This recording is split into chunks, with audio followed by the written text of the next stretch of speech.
I'm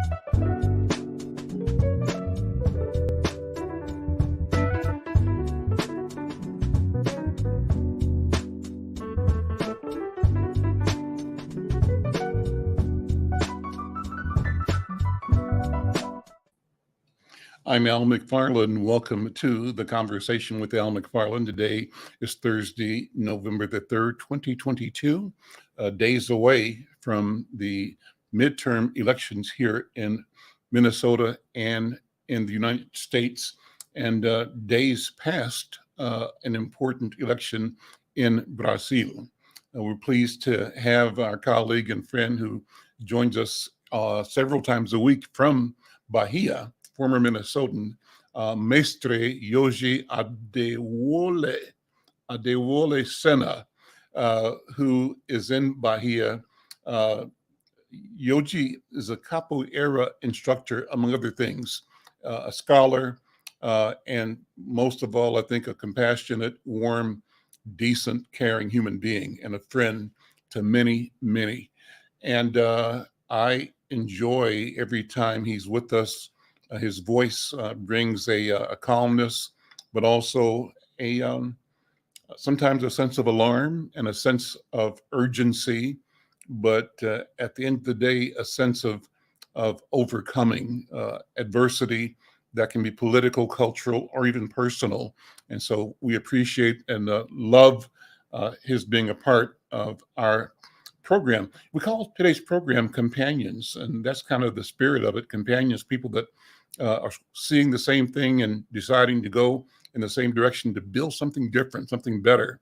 And the different and better thing is a community, a society that we think that we should be co-authors of, and that will differently present opportunity to not only our people. Our sense of our people, though, is really a universal sense. All people, our people, humanity. Well, I'm pleased to have my writing colleague and classmate from kindergarten, Brenda Lyle-Gray, is here. I bring Yoji in as well. And also here is my colleague and friend, an elder in community, just a warrior, a leader, Ndugu Yusef Mgeni, who is in St. Paul. Yusef, how you doing? Brenda, very good, thank you, brother. Yoji, how you doing? Let's do this. Let's doing very well. Let's do this. I want to talk about the elections here. I'm going to show you the upcoming edition of Insight, and we'll show you a powerful cover of that publication, but also the page that contains our endorsements for candidates here in Twin Cities in particular. We'll do that in a few minutes. Oh, there it is. No, we'll do it now. We can do it now. That's fine. Bring it up. I had on the show yesterday, I believe, Anika Robbins, and we talked about the importance of voting, among other things. And we captured from her website this photograph of her doing what she does as head of the Black Votes Matter Minnesota initiative. Just a wonderful and powerful image. And if you flip the page, you'll see insights, endorsements of candidates for the election. And you know, the main thing here is to make a statement at the beginning, kind of an umbrella statement saying that we are endorsing DFL and DFL leaning candidates. Some of the contests are nonpartisan, so people don't identify themselves as either Republican or Democrat, but we know that the ones we endorse are people that are progressive. And our statement is that what's happening now is with a sense of clarity, but urgency as well. The divide between the conservative right wing and the progressive communities is greater and clearer, and that the landscape is, in a sense, dangerous. So we are encouraging and supporting people who support human rights, civil rights, who support the rights of women to manage and control their bodies, who support environmental justice, who support public safety and the reimagining what that means, the expansion of public safety based on a sense of justice and a sense of possibility, but most of all, a sense of inclusion, that all voices matter in determining what and how public policy will be developed and deployed. So that's that. We have a couple of good stories about a critical issue that I want Yusef to talk about, and that is this vicious attack on our incumbent Attorney General, Keith Ellison, and the Republican opponent, as well as the Republican money apparatus, is pouring hundreds of thousands of dollars into campaigns that seek to derail and describe him in ways that are totally and completely untruthful. Their effort is to gin up white people, white anger, white fear, and to suppress and depress and confuse Black people. So we'll talk about that. But let me first go to Brother Yoji. Yoji, tell us about what happened in Brazil. The elections there, we talked about it in several weeks. We've written about it. Where do we stand? Well, the elections was, last Sunday, and the result comes in the same day, and so there was that sensation, of suspense, the very intense, because up to 68% of the counting of the votes, Bolsonaro was ahead, and then it turned the advantage to Lula until the end. So what was around 1% the advantage to Lula, and was a very kind of strangeness in the air. But the next day already started the roadblocks by the truck drivers. That here in Brazil they have a lot of clout, because all the merchandise internally is moved by trucks. So there are thousands and thousands of them, and they have been courted by Bolsonaro. So they start blocking the roads. And at first, the job for that is like the highway patrol. There is a federal highway patrol. There is a federal police force that they also being co-opted by Bolsonaro prior to the election, and they didn't enforce, the rules, and allow the truck drivers to obstruct the roads. And Bolsonaro took like 45 hours later to after the election to come out and say something. He did not really concede it. It's a similar tactic that Trump used in the U.S. He did not explicitly accept the defeat, but he waited for 72 hours to really clearly ask the truck drivers to do not obstruct the roads anymore. He was kind of dodging the climate to see if he go further with some kind of attempt of insurrection. So the military stay quiet the whole time. They haven't say anything. They haven't made any move, showing any kind of support. The state police has been responding to the governors. So the defeat was clear, and thanks to Bolsonaro was defeated thanks to the minorities in Brazil, who overwhelmed voted on him. For example, my state here, Bahia, there was in 72% of the population voted in Lula. And where the difference of votes that made the difference in the end of the tally were the votes of the northeast area of Brazil, where Bahia is part of it. That is the region that historically sent workers to the other regions. There are the factory workers, the domestic workers, generally comes from this area of Brazil, the northeast, called Nordeste of Brazil, and that overwhelmed voted on Lula. So now today started the transition. Go ahead. Yoji, tell us how much influence former President Donald Trump has in Brazil and on your elections. They have the influence because now they are in connection with Steve Bannon. He's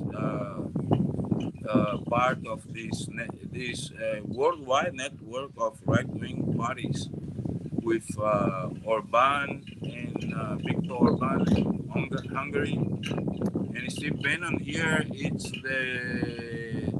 some shadow advisor to the social media strategy that they were using. But the difference here in Brazil, that there is a election tribunal that they one of the complaints of Bolsonaro team is that they are doing judicial activism. They have been very agile to counter-arrest every movement, right, that the Bolsonaro team were trying to do. For example, in the election, they were giving two hours to the social media companies to take down any fake news, with the penalty with a hefty fine. So it was very, very, very agile, the response of the judicial branch for the elections. So, and I think stunned the Bolsonaro team. I think they because it was very close. They got 58 million votes. Mm-hmm. Most of them, I think now they are demobilizing, but there is a fringe of extreme right people that are still active. Right. Let me share with you all and our viewers or listeners a report in Al Jazeera. I've got it on screen here. Headline says Lula Bolsonaro teams to discuss Brazil's political transition. And the subhead says protests and highway blockages by Jair Bolsonaro supporters lose steam as transition to Lula's government begin. I think we're getting some sound interruptions. I don't know, Yoji, if you're outside in the wind or something, but we're getting some interference in sound. So maybe everybody check their microphone. Let me just read a couple of paragraphs of the story to give you some journalistic details. The story is published today, 3rd of November.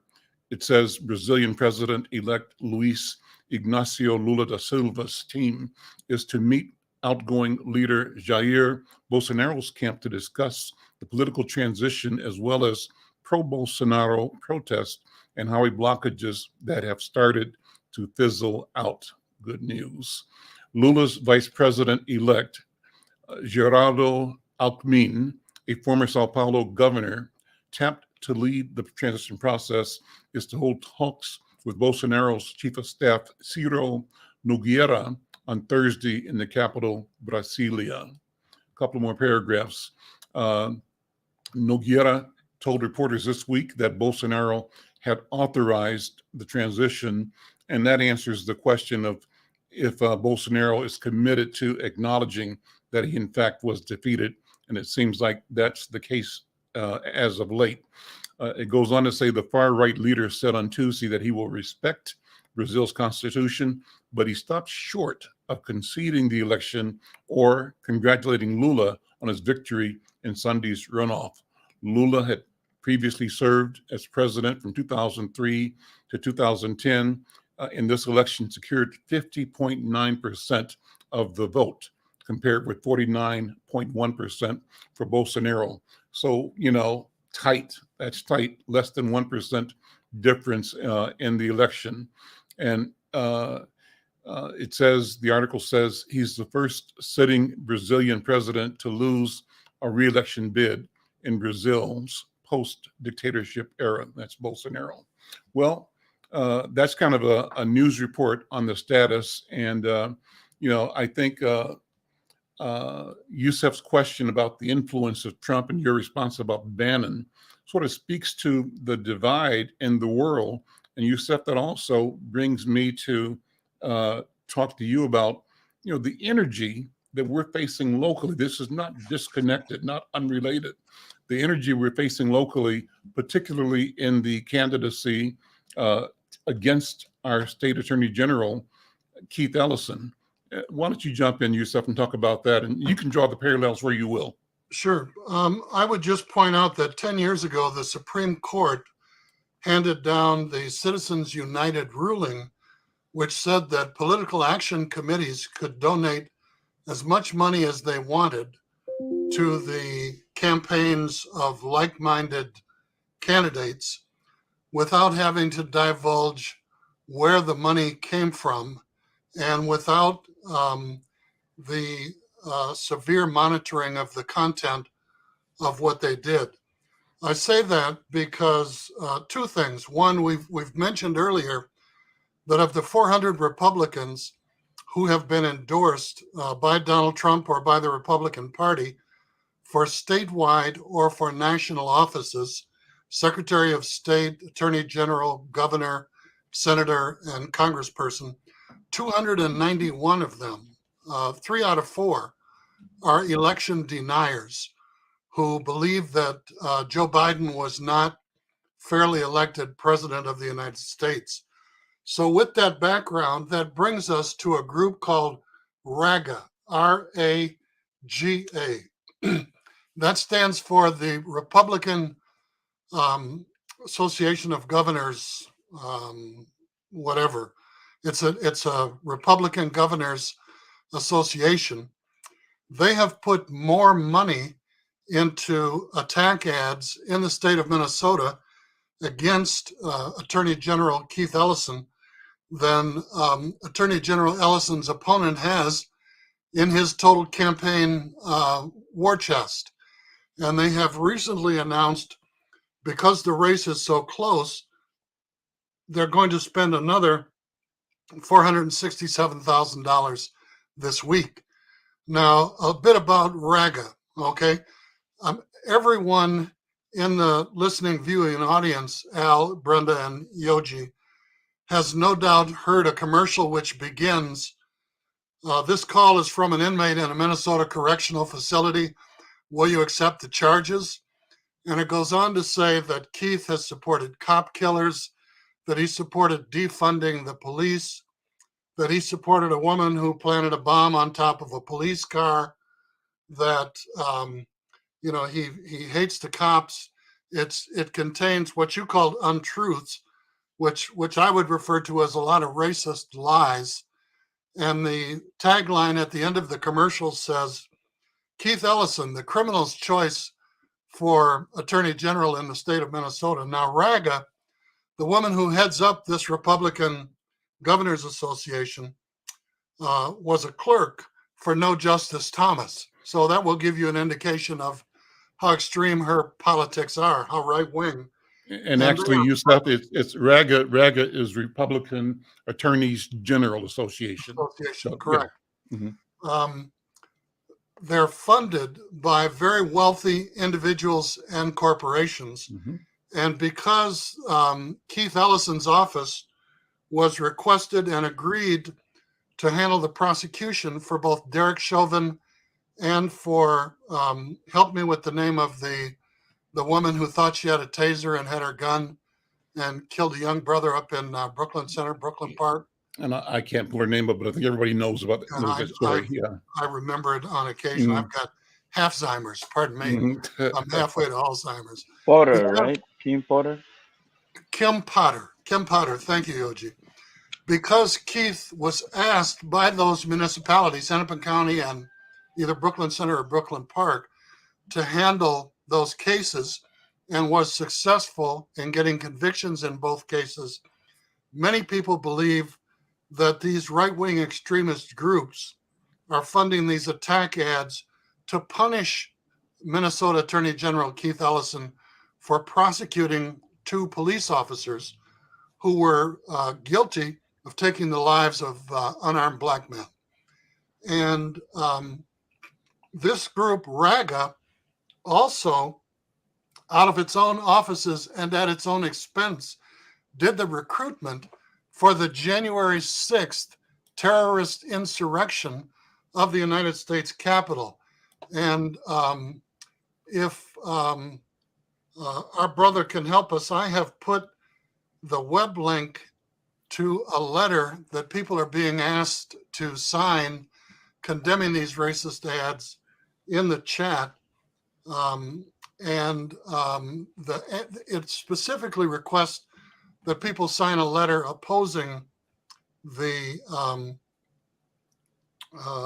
attack ads, the racist lies and attack ads against Keith Ellison. And if we actually, that letter is actually in the paper. That's the lead story on our front, and we acknowledge it as a letter in protest. Vosh, you can pull it back up on page 3 at the top of the page. You'll see the letter.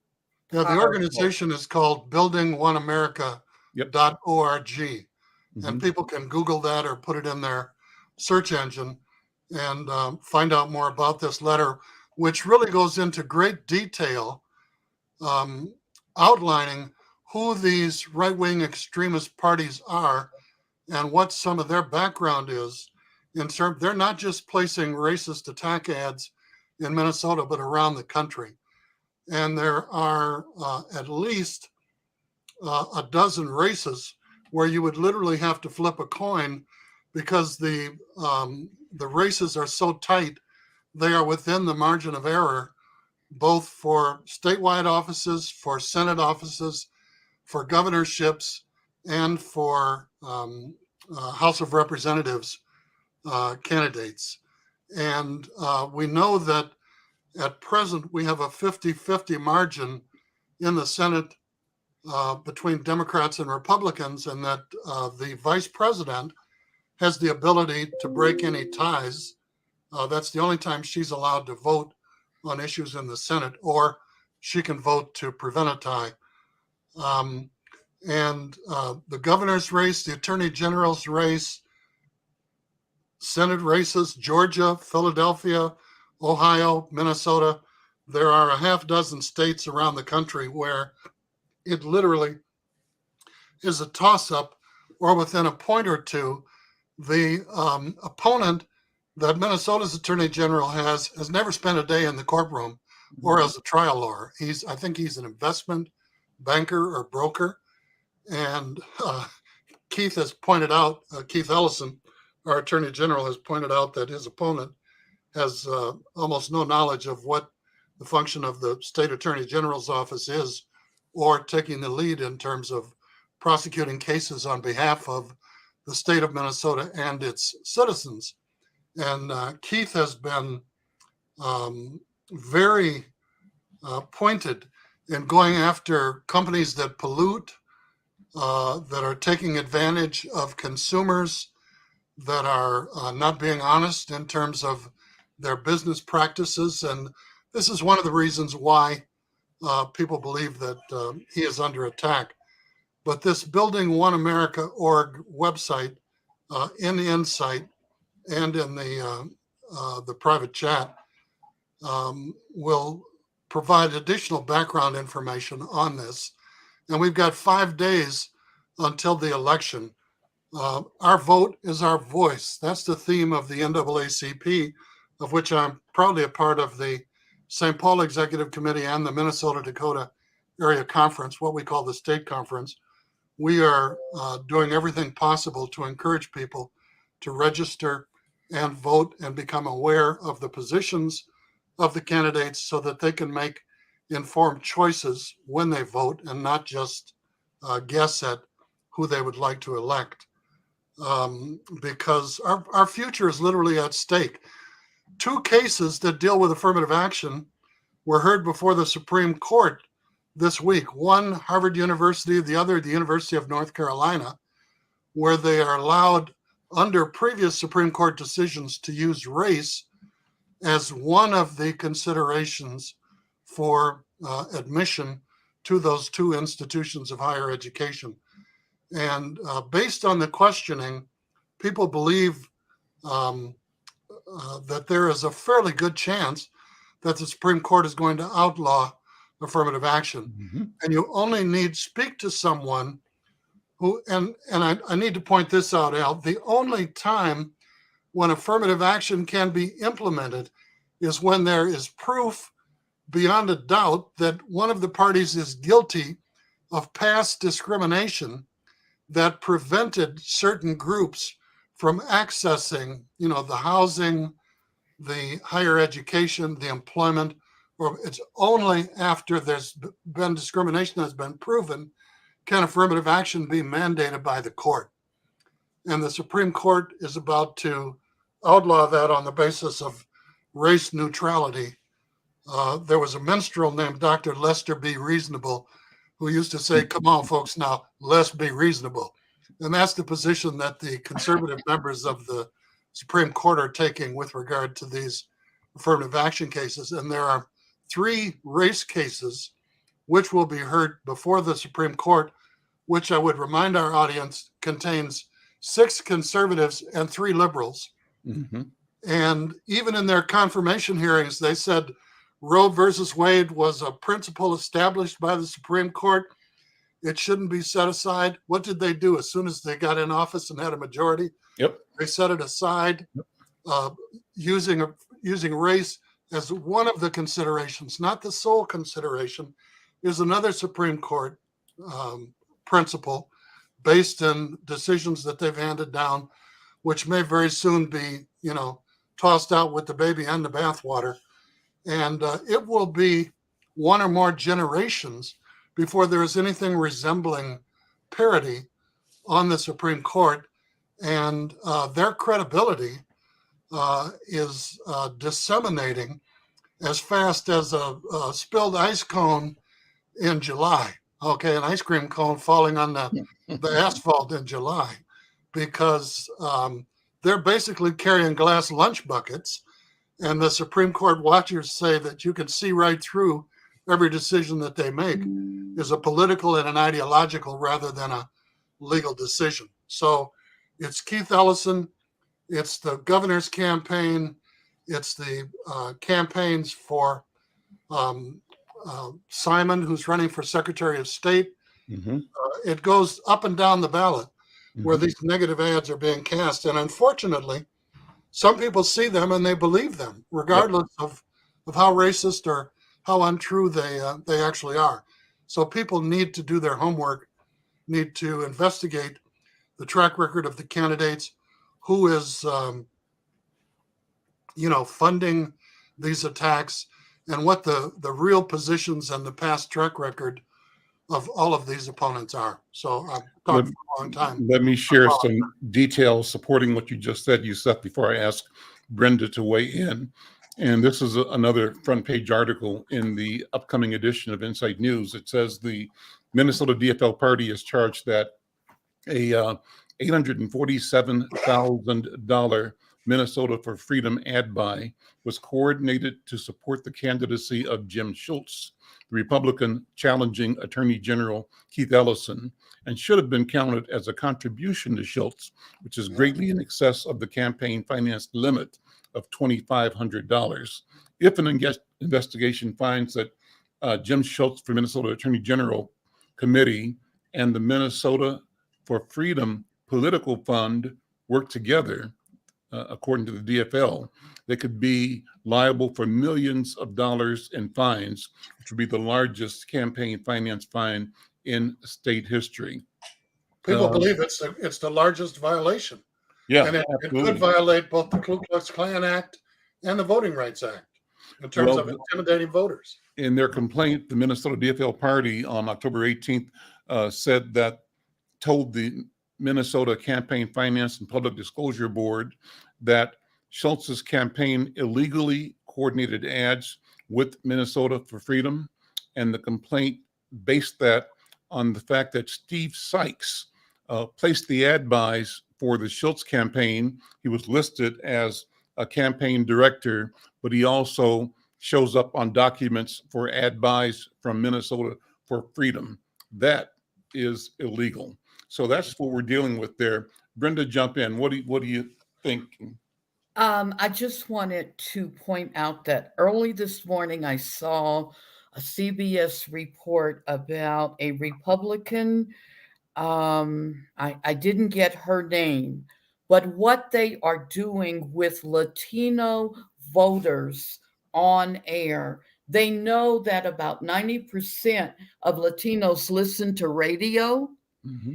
And so they're putting all of this misinformation on the radio all across the country because they know they have the largest majority of voting possibilities to turn certain campaigns.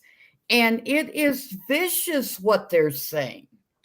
I can't believe that we have gotten to this point.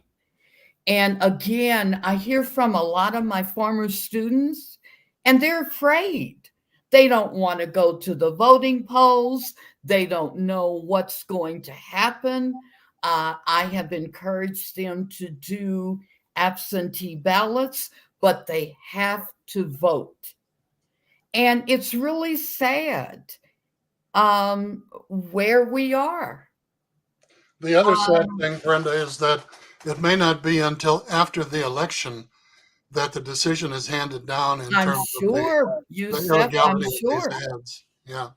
Well, it won't be. That's what Keith's campaign told me, is that the way it's structured, the complaints have gone forward, but there's no way for them to act on those complaints before the election's over. So there'll be a ruling on it after the election, but not in time to force them to take down the ads. You know, there's a group of 67 clergy, that same article that I was reading, is demanding and has demanded that Republicans take down those 3 ads that you described, ones that we think unethically, immorally, unjustly, and just plain wrong in characterizing Keith Ellison's service, his leadership, and his work, and his position on critical issues of human and civil rights and on the role of government in protecting the citizens.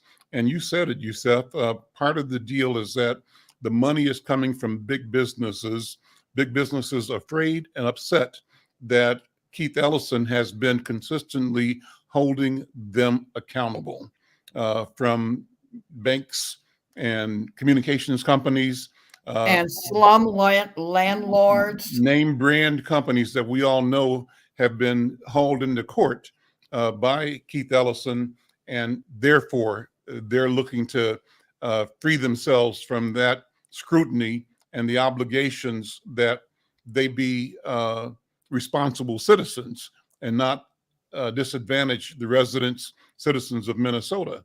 And so that's part, and I think Ellison's campaign told me that, you know, what they're hoping is that if they can replace Ellison, it's happy days are here again for freewheeling, Wild West profiteering at Trump the expense of the public Trump by style. the corporate interest here. That's one thing. Yeah. And there was one other thing that I was going to tell you about. It'll come back to me. I just lost a thought.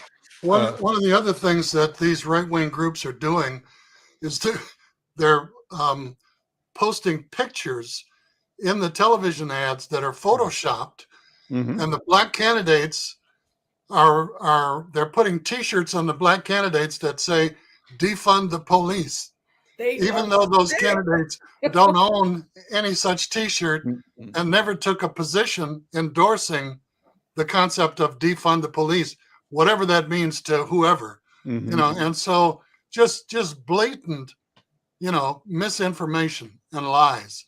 The T-shirts, huge letters, defund the police, and they have the candidate looking crazy with a defund the police T-shirt, and then you look at where the original picture was. it was a picture of feed the kids or, do something else the candidate was really wearing, and they juxtaposed this defund the police t-shirt and use it in these campaign ads. That's Yusef, I think I've written it, the fact that, and I'm looking at all of Al's endorsements. A couple of them surprised me. But the fact that this man gave, and I wrote it, quote, this wounded city justice, because Minneapolis and cities across the country would have gone up in flames. It would have reminded me of 1968 and on a Greyhound bus coming down 31st in Indiana in Kansas City, and Martin was gone. And this is what it reminds me of. And, it's unbelievable. He gave them justice, and now they're taking justice away from him unwarranted. Why? He did his job. His team did his job. The governor said, look, I want to win this. And Al, that's the reason why my students are really bugging you about bringing Jacob Fry on. Jacob Fry was saved by Keith Ellison because his city would have gone up in flames. And young people want to hear from him. He needs to be out there backing these people that backed him. This city was hurt. And Yusef reminded me the other day about the money that came into the George Floyd Fund. It's still $200 billion sitting there. No square, no nothing.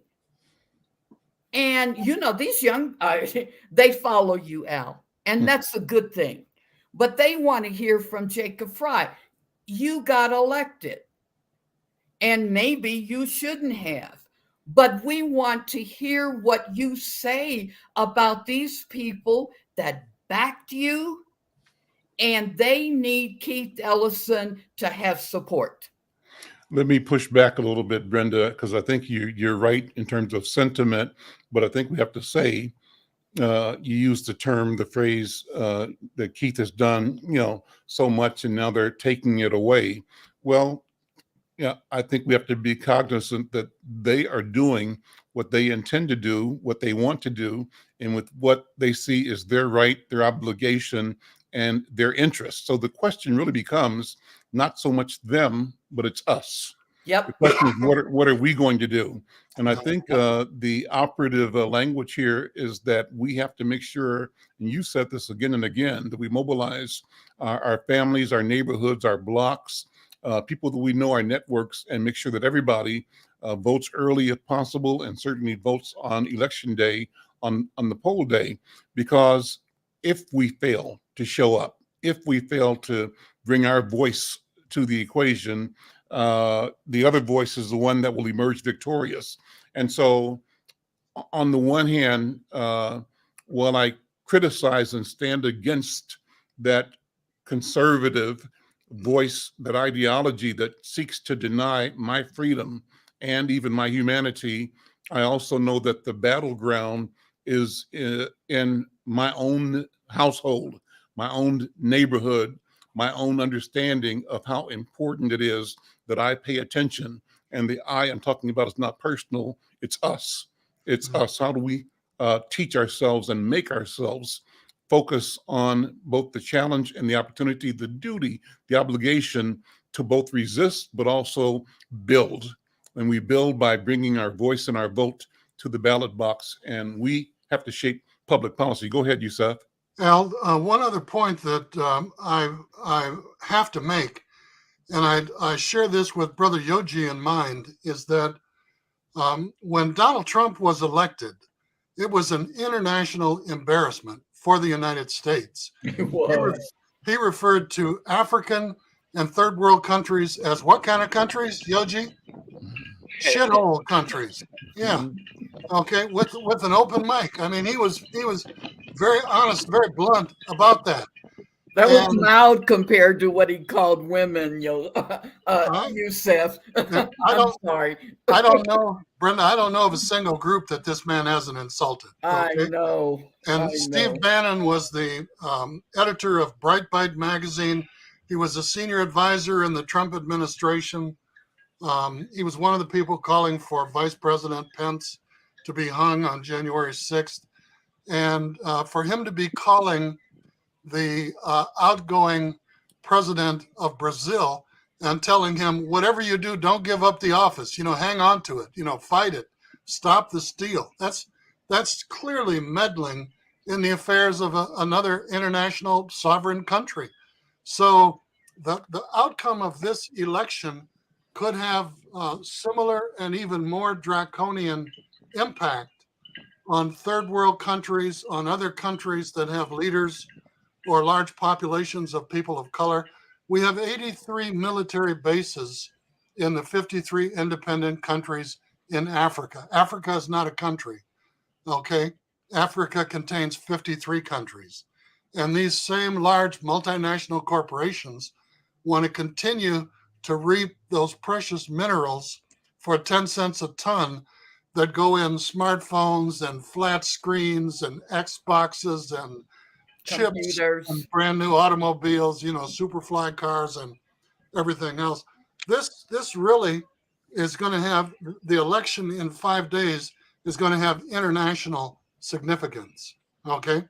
And if we don't start preparing and voting now in anticipation of 2024, we've got an extreme disappointment coming, and I'm moving to Cuba. Okay, if it doesn't turn out. You're too old, Yusef. Okay, gotta go, honey. Gotta go. Welcome to come along.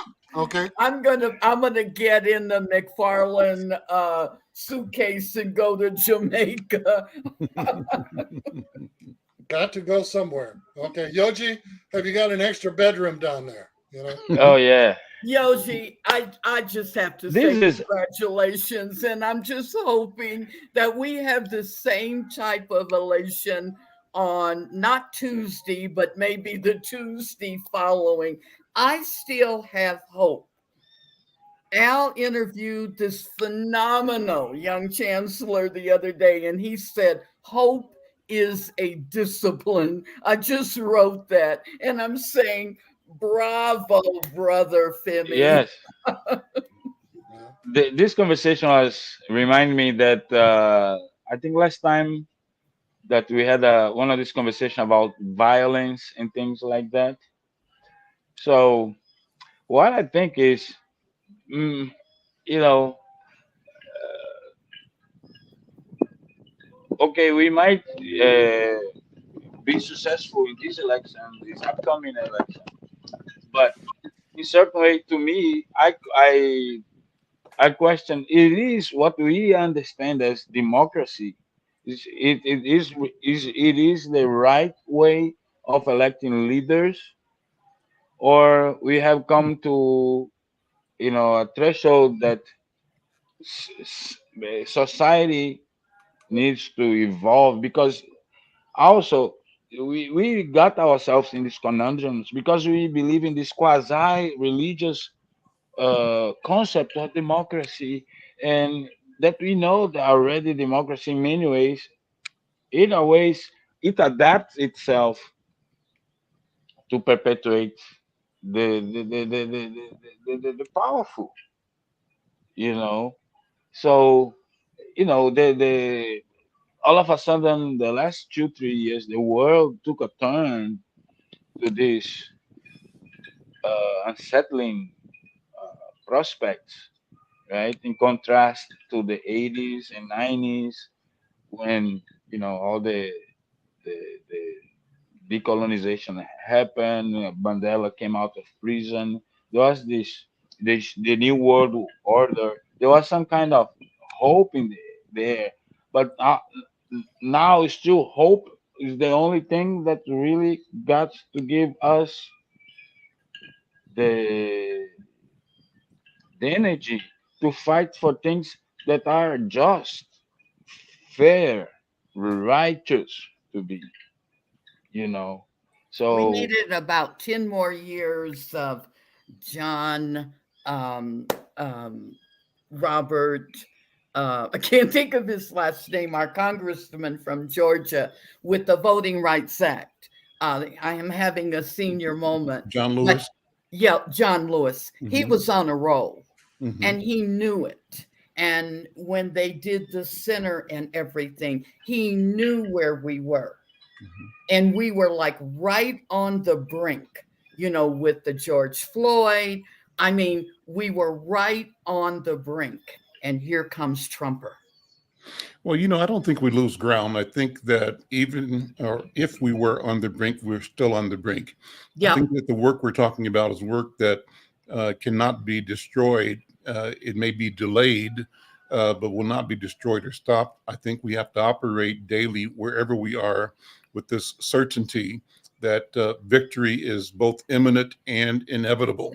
And the inevitability guides us, motivates us to look at the long game. We know that there will be setbacks, there will be delays, there will be some losses and some defeats, but that is the path. And that the path is a path that, as I said earlier, may be a path that we acknowledge unfolds over generations and generations. We simply have to have that generational long view and the intent associated with that guiding our moments while we are here and interacting with each other.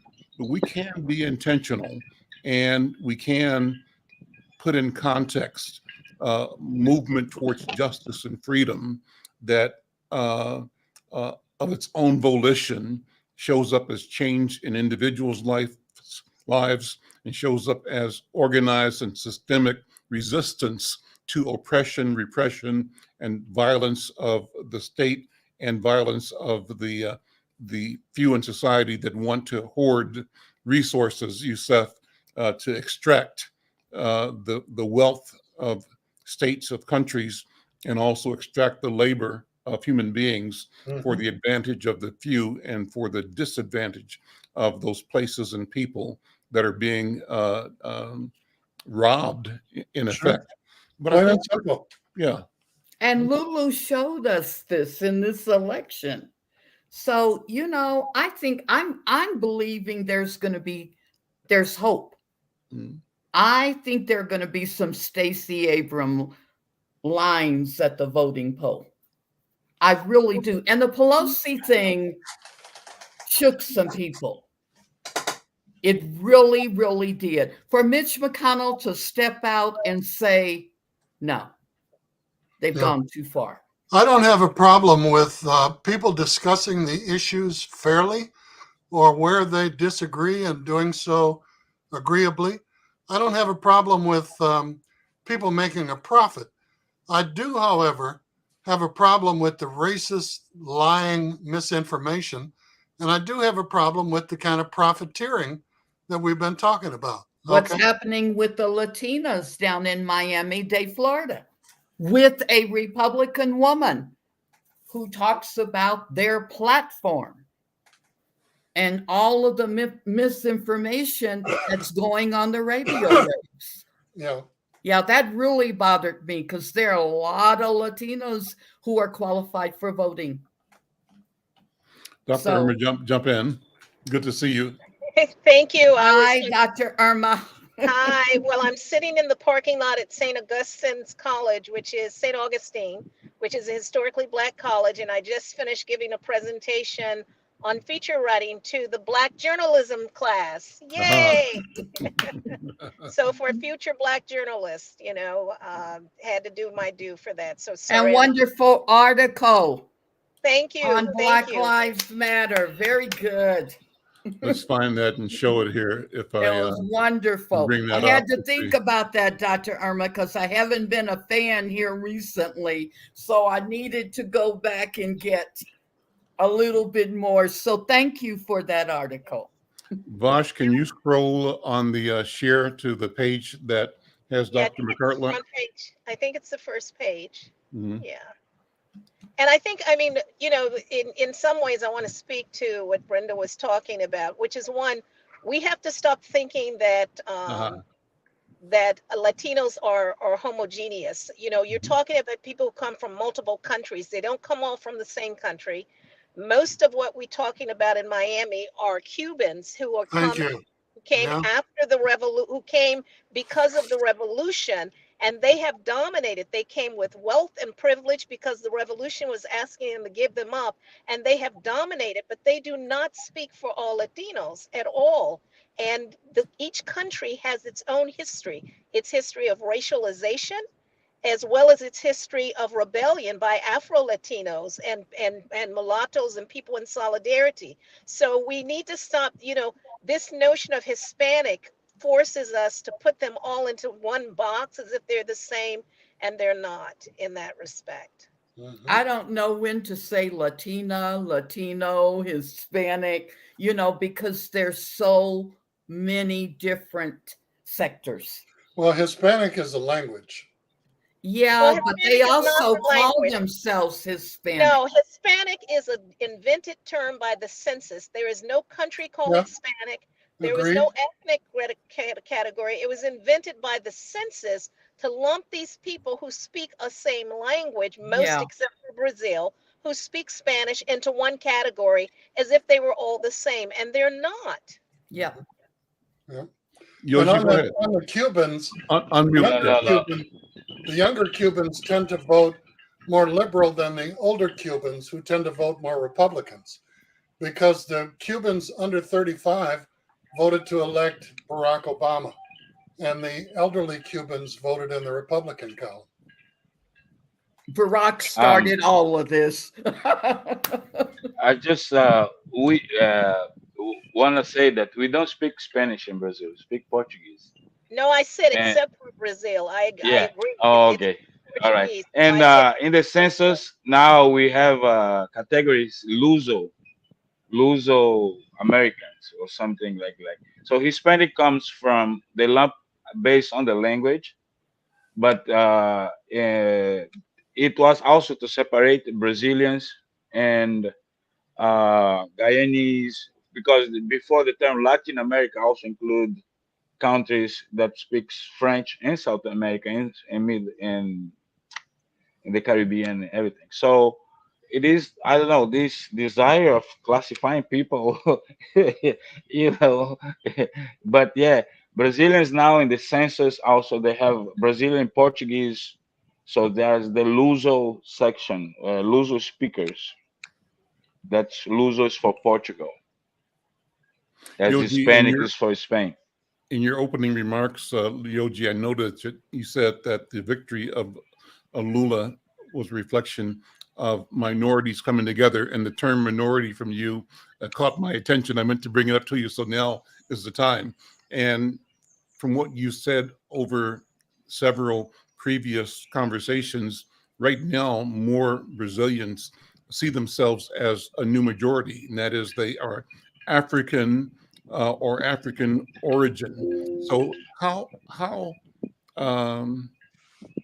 appropriate is the characterization of Black people or African descendant people in Brazil as minorities?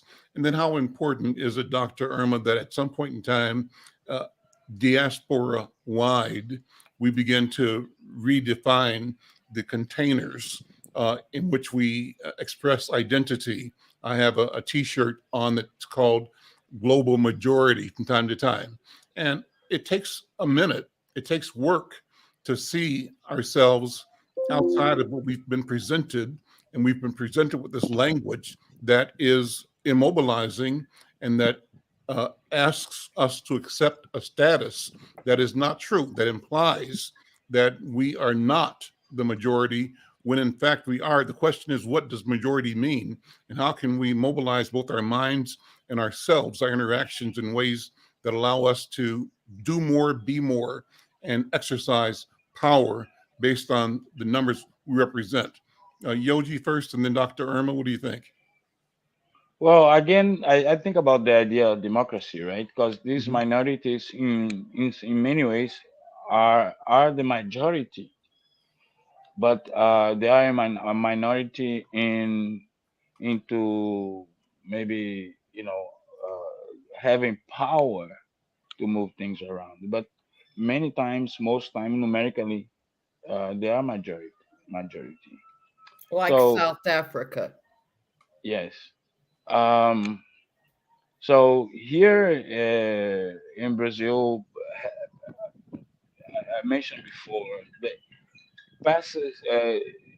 There's a process that kind of replicate the some of the social hurdles that the American society goes through, because having a similar uh, ethnic and racial component. So Brazil and United States is kind of a historical case of comparison among society, how one goes in this way and the other in the other way, right? Given for example, for the start is the language. The people who colonized the United States were Anglo, and in Brazil they're Latino. But still there are similar mix of Europeans, indigenous people, black people, immigrants from Asia as well. So here the consciousness, the acceptance of, and the usage, I would say, of the identity tag is very more recent than in the United States, and it is in consequence also of the usage of those tags by Black Americans that repercuts in the media and the culture and the music and things like that. So, for example, in what did you Bahia, mean, Brenda, when you said South Africa? What did you mean by that? Well, when we say that apartheid is, has been dissolved or whatever, I don't think that's totally the case. And it's it's the same thing. It wasn't until George Floyd that this ideal of disparities and how divided we were really did surface. And it was through Biko and through Mandela and through Tutu and all of these leaders, but it was still there, even though de Klerk was gone or whatever. This division, even though invisible, was still there. I was trying to connect with the notion of minority, though. I thought maybe you were making reference to the status, the numerical, Well, it's always been there that we Mhm. were more of a majority with de Klerk's minority ruling that country. And it However, wasn't until international pressure where Mandela was able to form those lines of voters. however, Yeah. the dictionary defines minority as more than numerical. The definitions include less than, subordinate to, Good unattractive, point, you not said. as important, not a priority, far more subjective than simply a numerical equation. And I Yeah, would but remind us those were there the is- categories there where is- they stood. there is no process within the democracy for addressing the needs as a priority of the numerical minority. It's That's majority true. rule, plain and Yeah. simple. Okay. Good Irma, what do you point. think? Well, I mean, I think, the classifications as Yusef has pointed out has its purpose. Okay. And that is not just about numbers. I think what Brenda is saying is that you have a numerical majority in terms of Black South Africans, but socially and politically and economically, they are the minority in terms of what they have access to. I think part of it is that we shouldn't be getting in, we can change categories, just like people now talk about enslaved people versus slaves. We change these categories, but it doesn't change the reality, which is that there is still a disparity in terms of who has power, who has access to resources, who is able to leverage not only political power, but economic and social power in those ways. And we have done our best in terms of social power, but we certainly don't have the economic and political power that that we hope we should. You know, Yep. Obama was like a watershed. The question is, can we reach that again? You know, in terms of being able to have a kind of parity in which you have, you know, some kind of push towards people who believe in true democracy versus those who want to erase all government, but also reinstate what I would call a white, you know, whiteness. You know, I've talked about the reclamation of whiteness. That to me is what MAGA represents. That is what the 45th represents, is that these people have a nostalgia about a past in which whiteness ruled, whether they were the majority or not. Right? Scarlett And they O'Hara, felt like power. the air. Yep. Well, listen, I think we're out of time. Let's leave it there. This is always a wonderful conversation. Thank you, Dr. Irma. That clarified something for me. Thank you. And And we'll do read the article on the cost, because the question I raised is $12 million enough, Mhm. you know, Oh, I loved it. for Black life. Yep. Is it enough? Congratulations, Yoshi. Thank you Bravo. all. We'll see you next time. I'm Al McFarlane. This is The Conversation. Take care. Bye, Yusef.